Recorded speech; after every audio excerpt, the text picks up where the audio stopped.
Sreekandapuram Marygiri English medium സ്കൂളിൽ നടന്നുവരുന്ന CBSE Sahodaya Kannur ജില്ലാ കലോത്സവത്തിന് ഇന്ന് സമാപനമാകും. കഴിഞ്ഞ 3 ദിവസങ്ങളിലായി നടന്നുവന്ന കലോത്സവം ഇന്ന് രാത്രിയോടെ സമാപിക്കും. കഴിഞ്ഞ 3 ദിവസങ്ങളിലായി നടന്നുവരുന്ന കണ്ണൂർ ജില്ലാ CBSE കലോത്സവം ഇന്ന് സമാപിക്കും. 16ഓളം സ്റ്റേജുകളിലായി കലാപ്രതിഭകൾ മാറ്റുരയ്ക്കുമ്പോൾ സൗഹൃദത്തിന്റെയും കൂട്ടായ്മയുടെയും ഉത്സവമായി മാറുകയാണ് ഈ കലോത്സവം. പ്രശസ്ത സിനിമാ താരം ഗിന്നസ് പക്രു ഉദ്ഘാടനം ചെയ്ത ഈ കലാമേളയിൽ 4000ഓളം പ്രതിഭകൾ പങ്കെടുത്തു. മുൻ വർഷങ്ങളിലായി വിവിധ സ്കൂളുകളിൽ നടത്തിവന്ന ഈ കലാമത്സരം ഇത്തവണ ഒറ്റ കുടക്കീഴിൽ കൊണ്ടുവന്നിരിക്കുകയാണ്. ശ്രീകണ്ഠപുരം പൊടിക്കളം മേരിഗിരി സ്കൂളിലാണ് കലോത്സവം നടന്നുവരുന്നത്.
സ്നേഹമുള്ളവരെ, CBSE കണ്ണൂർ ഡിസ്ട്രിക്ട് കലോത്സവം 3 ദിവസമായിട്ട് മേരിഗിരി സ്കൂളിൽ പുരോഗമിക്കുകയാണ്.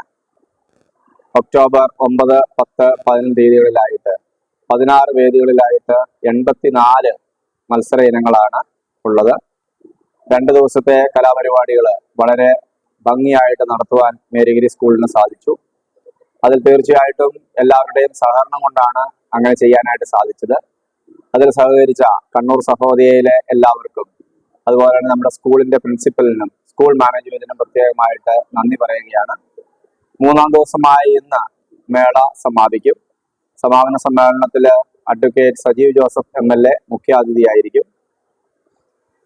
ഓവറോൾ ചാമ്പ്യൻസിന് കൂടാതെ ഓരോ കാറ്റഗറിയിലും ചാമ്പ്യൻസ് ആകുന്ന സ്കൂളുകൾക്കും ട്രോഫികളും അതുപോലെ തന്നെ ഏറ്റവും നല്ല പെർഫോമേഴ്സിനുള്ള അവാർഡും ഈ മേളയുടെ സമാപനത്തിൽ നൽകുന്നതായിരിക്കും.